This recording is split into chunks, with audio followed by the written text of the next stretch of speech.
Boa noite. Amém. Glória a Deus. Louvado seja o nome do Senhor. Nessa noite quero louvar o Senhor mais uma vez pela misericórdia dele, né? A misericórdia dele é a causa de não sermos consumidas. Cada palavra que é liberada nesse altar me constrange com esse amor de Deus. Somos errantes, somos falhos, mas Deus sempre tem uma nova chance para nós, sempre tem um novo para nós. E ano de portas abertas, eu também recebi dessa forma, que é um ano de conserto, de oportunidades de acertar, portas abertas de conserto, porque se não fosse assim, a gente não podia estar aqui, né? A gente não podia estar na presença dele. Eu queria que os irmãos abrissem a palavra em Êxodo 32.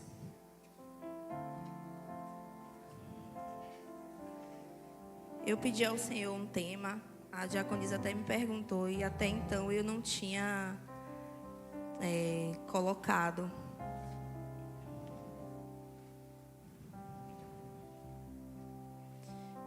Mas agora, ali sentada escrevendo, porque eu escrevo, reescrevo 30 milhões de vezes. E todas as vezes Deus dá algo mais. E eu disse, eu não vou ter lugar para escrever, nem tempo de falar tudo. Mas ali escrevendo, o Senhor trouxe para mim um tema.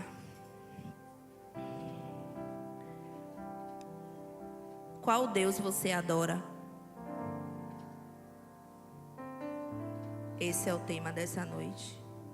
Êxodo 32, do 1 ao 4, diz assim: E quando o povo viu que Moisés demorava para descer do monte, o povo se reuniu com Arão e lhe disse: Levanta-te, faze-nos deuses que vão adiante de nós, pois quanto a este Moisés, o homem que nos tirou da terra do Egito, não sabemos o que lhe sucedeu. E Arão lhes disse: Arrancai os pendentes de ouro que estão nas orelhas das vossas esposas, de vossos filhos, de vossas filhas, e trazei-os a mim.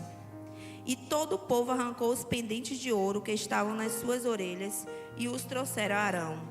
E ele recebeu nas suas mãos e formou com um buril. Depois de o ter formado em bezerro de fundição, eles disseram: Estes são teus deuses, ó Israel, que te tiraram da terra do Egito. Deus, eu quero louvar o teu nome, engrandecer o teu nome, exaltar o teu nome, Senhor, porque é o Senhor, o nosso Deus, que fala conosco, que fala ao nosso coração, que nos ensina, que nos exorta, que nos transforma, Senhor. Que nessa noite, mais uma vez, ó Deus, o Senhor continue falando conosco, continue nos advertindo, continue nos ensinando, Senhor. E que seja tudo para a tua glória, Deus. Amém. Quero agradecer a oportunidade. Amém. Quero agradecer a oportunidade ao meu apóstolo Carlos, pastora Simone, por mais um privilégio de servir ao Senhor. Que estar aqui é honra, é privilégio. Dá nervoso, dá dor de barriga às vezes. Mas eu sempre digo, eis-me aqui. Tudo que Deus me chama para fazer, eu posso nem saber fazer. Quem caminha comigo há muitos anos me conhece. Eu não sei fazer, mas eis-me aqui, Senhor. Porque Ele que garante. Ele chama, Ele garante. Essa narrativa aqui, essa passagem, foi quando o povo de Deus já tinha passado o Mar Vermelho, já tinha sido livre do Egito. Mas me parece aqui que não foi o suficiente para eles entenderem a que Deus eles serviam. E eles saíram do Egito. Aqui tinha aproximadamente 3 meses que eles já tinham saído do Egito. Mas eles tinham uma cultura ainda no coração deles, na vida deles, no meio deles, que era uma cultura idólatra. E quando eu estava lendo esse texto, me veio na mente essa questão das pragas. Todo mundo aqui conhece a história que antes do povo sair do Egito, Deus precisou liberar pragas para punir o Egito, para mostrar a Faraó quem era Deus, o Deus Todo-Poderoso, que ia tirar o povo dele daquele lugar a qualquer custo. Mas o Espírito Santo ministrou ao meu coração de que não foi apenas para punir o Egito que Deus mandou as pragas. Foi para ensinar o povo dele que ele era o único Deus que eles tinham que adorar e servir. Porque aqueles deuses que Deus estava abatendo no Egito eram também os deuses de Israel. Israel também fabricava e adorava esses deuses. Mesmo até talvez que escondidos ou camuflados de alguma maneira. Ou se não adorava diretamente, fazia os rituais ou fazia alguns costumes dos egípcios. Afinal, eles ficaram 430 anos naquele lugar. Eles se adaptaram àquilo. Se adaptaram à cultura idólatra. E muitas vezes estamos na igreja, mas não estamos adorando um Deus verdadeiro. Estamos sendo idólatras. Era o povo de Deus. Todo mundo sabia. Mas eles estavam tendo uma cultura idólatra. E no capítulo 32 prova isso. O povo precisava conhecer Deus verdadeiramente. E Deus queria mostrar a eles que aqueles deuses não eram deuses verdadeiros. E aí ele enviou aquelas pragas. Mas o povo ainda não entendeu. E o povo começou a ver Moisés na figura de Deus. Tirou lá os deuses lá do Egito, representado por animais. E quando Deus chamou Moisés, que Deus disse ao povo: eu falo com Moisés. Tudo que Deus queria falar com o povo era através de Moisés. Então o povo começou a criar Moisés, a imagem de Moisés, como se fosse Deus. Mesmo que eles não estivessem entendendo isso, mas eles estavam fazendo isso. E aqui no versículo 1 diz muito claramente: quando o povo viu que Moisés demorava para descer do monte, o povo se reuniu com Arão e disse: faça deuses para nós, para nos conduzir. Porque quem conduzia era Moisés. Na cabeça do povo não era Deus mesmo assim, Deus. Era Moisés. Deus falava com Moisés, mas o nosso condutor, o nosso guia era Moisés. Se Moisés não está, a gente não tem Deus. Se Moisés não está, a gente não tem mais quem nos conduza. Muitas vezes a gente passa por dificuldades, por situações que a gente procura a nossa liderança e naquele momento a nossa liderança não pode nos socorrer.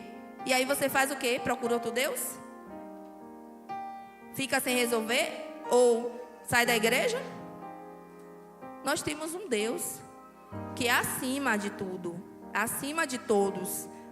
E a nossa liderança tem nos direcionado, tem o que nos direcionar, tem o que nos fazer nos posicionar. Mas se naquele momento eles não estiverem, o que a gente faz? Desiste? Porque eles também são humanos. Moisés estava cumprindo o chamado de Deus, estava lá no monte, mas demorou na visão do povo. Está demorando de eu responder minha mensagem no WhatsApp. Está demorando de me dar uma resposta. Está demorando de me convidar para fazer um gabinete. Está demorando de me dar uma direção.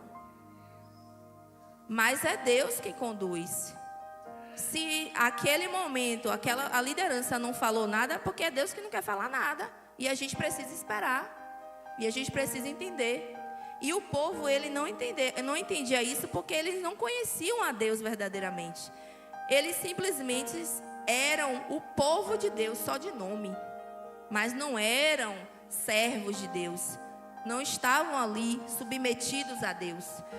E a gente vai ver isso claramente, que todas as vezes que Deus fazia um milagre, eles celebravam. Mas quando ele chegava numa situação que era difícil, que era adversa, eles murmuravam. E eles murmuravam para quem? Para Moisés. Moisés, você trouxe a gente aqui para morrer? Moisés. E aí a gente vê, Êxodo 14, chegou diante do Mar Vermelho. Você tirou a gente de lá para morrer aqui no mar? E aí Deus abriu o Mar Vermelho. E eles celebravam do outro lado. 3 dias depois chegaram em Mara. As águas eram amargas. Êxodo 15. Moisés, você trouxe a gente aqui para morrer? Essas águas amargas, a gente não tem água para beber. Deus transformou a água em água doce. E aí depois eles celebraram. E aí, Êxodo 16, eles tiveram fome, acabou a comida, a gente quer carne, você tirou a gente para comer nada, para ficar com fome no deserto? Deus manda o maná e manda carne. E aí eles se alegravam por uns momentos. E aí acabou a alegria, acabou a carne, murmuravam de novo. E aí, Êxodo 17, acabou a água de novo. Deus tira a água da rocha. E aí eles se saciam naquele momento. Então, eles estavam com a cultura idólatra, porque quem idolatra, principalmente os deuses de fundição, os deuses feitos por mão de homens,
E quando eu passo a adorar aquilo que eu contemplo, eu me torno parecida com aquilo que eu adoro.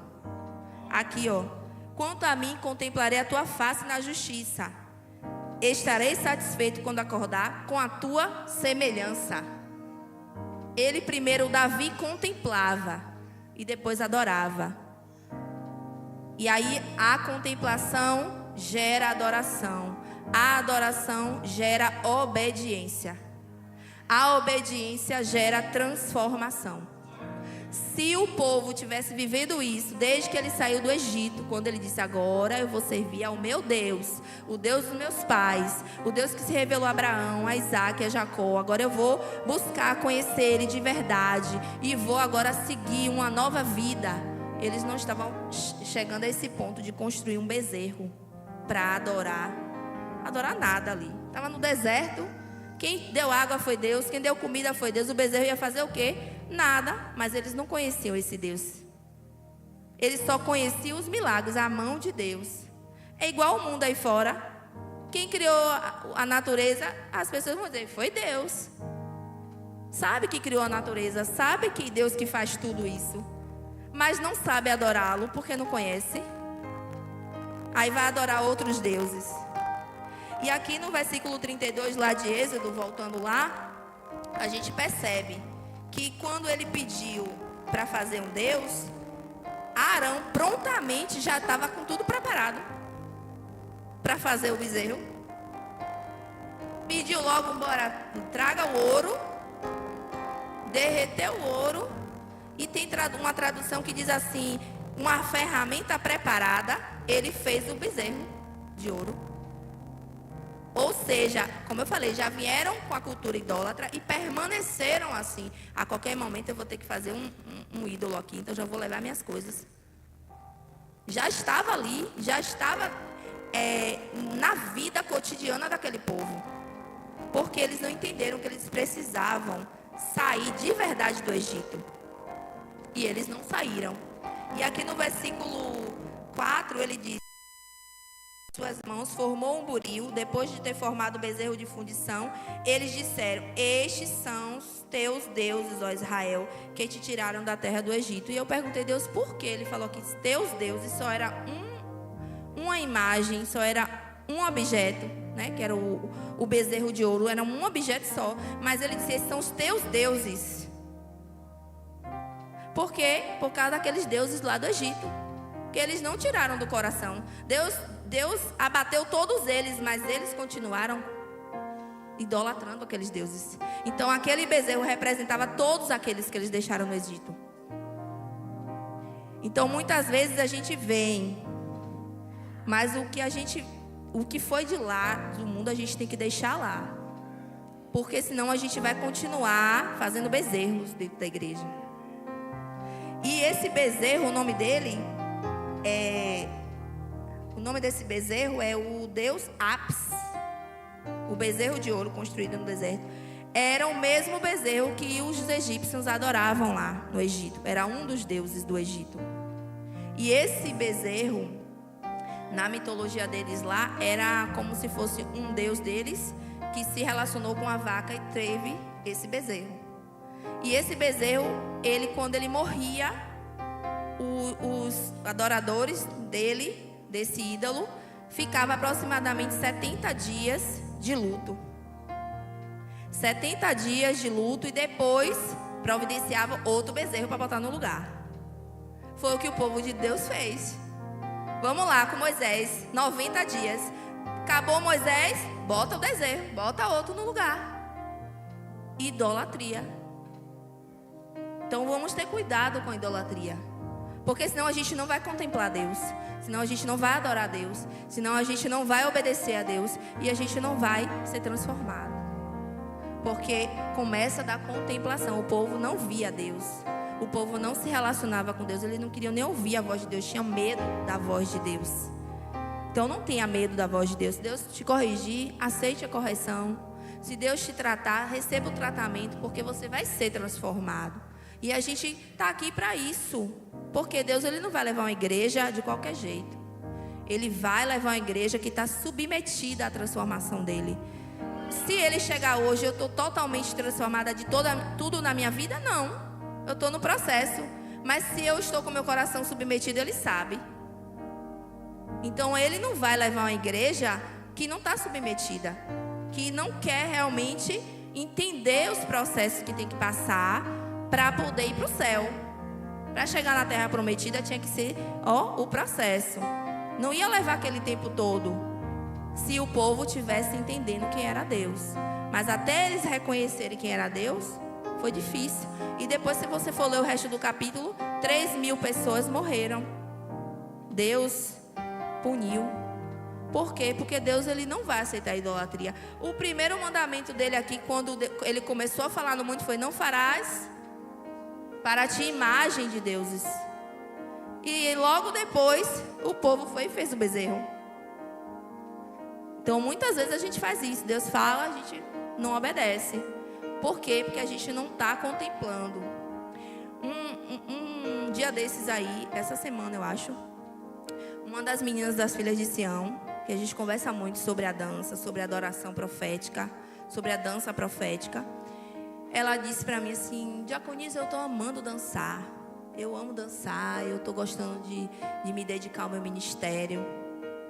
E aí eu disse a ela assim: uma coisa eu aprendi esses anos todos que eu danço na presença de Deus. 20 anos, para a glória de Deus. Eu aprendi algo há muitos anos e eu vou ensinar você.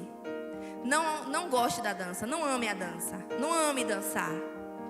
Porque se você amar dançar, no dia que você não estiver bem, você não vai adorar a Deus com a dança. Você não vai cumprir sua escala, você não vai ter responsabilidade com o seu ministério. Você vai naquele dia: não estou afim, não quero, não vou, não estou bem, e pronto. Você vai ser negligente. Ame ao Deus que te permite dançar. Ame ao Deus que criou a dança.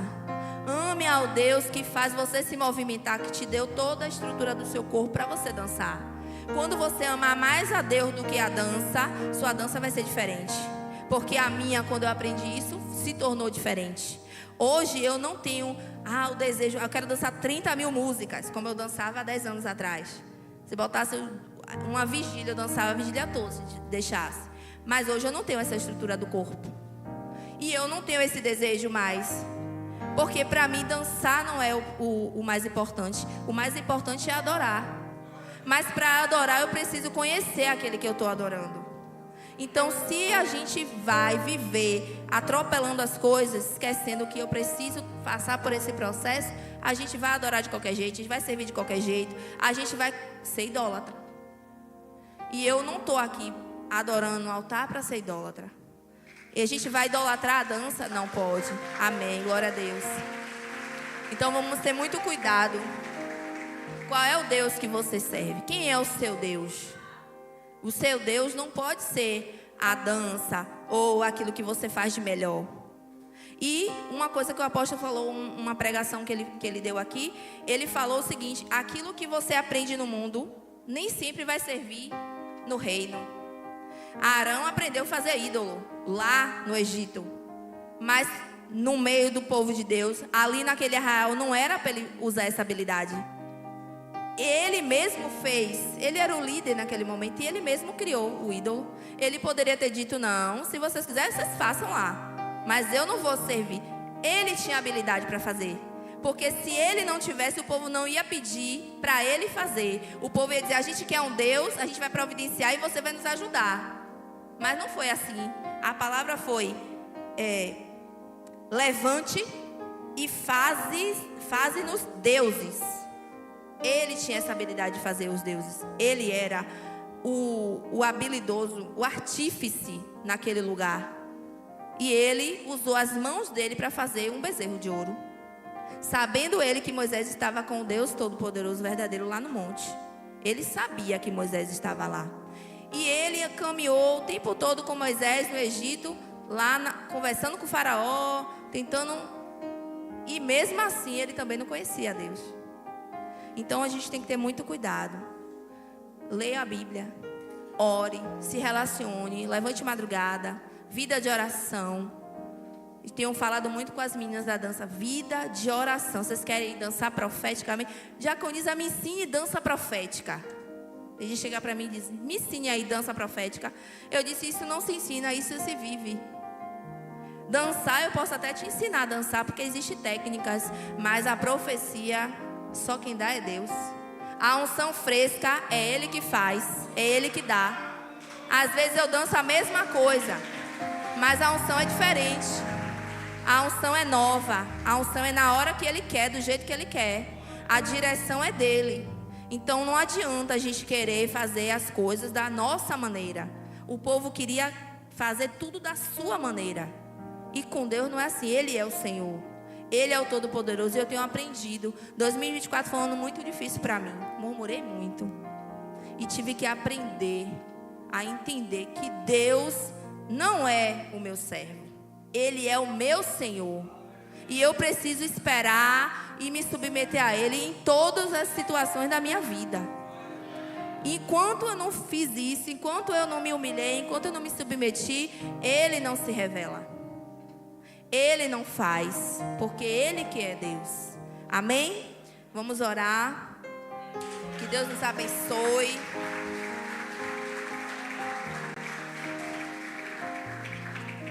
E que possamos contemplar a face do Senhor todos os dias para poder adorar. E que quando estivermos adorando, nos tornemos parecidos com Ele. E quando a gente se torna parecido com Deus, a gente obedece. E quando a gente obedece, a gente é transformado. Que isso fique no coração de cada um de vocês, porque no meu já está. Toda vez que você ajoelhar no seu quarto para adorar o Senhor, se lembre que quando você adora Ele, você vai se tornando parecida com Ele, parecido com Ele. Isso é uma verdade. Isso é um processo muito maravilhoso que a gente vive. E quando a gente começa a fazer isso, a gente não para mais. A gente só cresce. Amém? Amém. Aleluia. Louvado seja o nome do Senhor. E diante dessa palavra, eu gostaria de perguntar: quem está nos visitando, que ainda não conhece o Senhor, que ainda não teve experiência com esse Deus, não recebeu Jesus como Salvador e Senhor da sua vida, quiser fazer essa aliança, porque para a gente ser transformado de verdade, a gente precisa estar perto, a gente precisa estar na presença dEle. Aquele povo tombou no deserto, 3.000 só naquele dia. Por quê? Porque se afastou da voz, se afastou da presença de Deus. E se você quiser estar perto de Deus, se você quiser ser alinhado com o Senhor, faça uma aliança com Deus nessa noite. Tem alguém que quer fazer essa aliança com Deus ou se reconciliar com o Senhor para deixar de ser idólatra? Porque às vezes a gente fala de idolatria, a gente pensa que é só a imagem. Aqui falou da imagem, mas às vezes você idolatra um parente, um marido, né? O filho. Às vezes a gente idolatra o dinheiro, as coisas materiais, um artista, um pastor. Tem idolatria para tudo quanto é coisa. Mas Deus, Ele quer ser Senhor da sua vida. Ele quer ser Salvador, Ele quer te levar para o céu. Mas para chegar em Canaã, precisa desse processo. Precisa sair do Egito. Saia do Egito hoje e venha para a presença de Deus. Amém? Não temos? Vamos orar. Deus, eu quero te louvar, engrandecer o teu nome, exaltar o teu nome, Senhor. Oh Deus, muito obrigado, Senhor Jesus, porque Tu és o nosso Deus e hoje podemos reconhecer isso. Diferente daquele povo lá atrás, Senhor, que não reconhecia o Senhor, nós reconhecemos o Senhor em nossas vidas. Tu és o governo, Tu és domínio, Tu és tudo em todos. Deus, eu quero te louvar e te agradecer, Deus, pela oportunidade de te ver através da Tua palavra, ver quem Tu és, Senhor. E a oportunidade de te adorar, porque, oh Deus, isso é privilégio.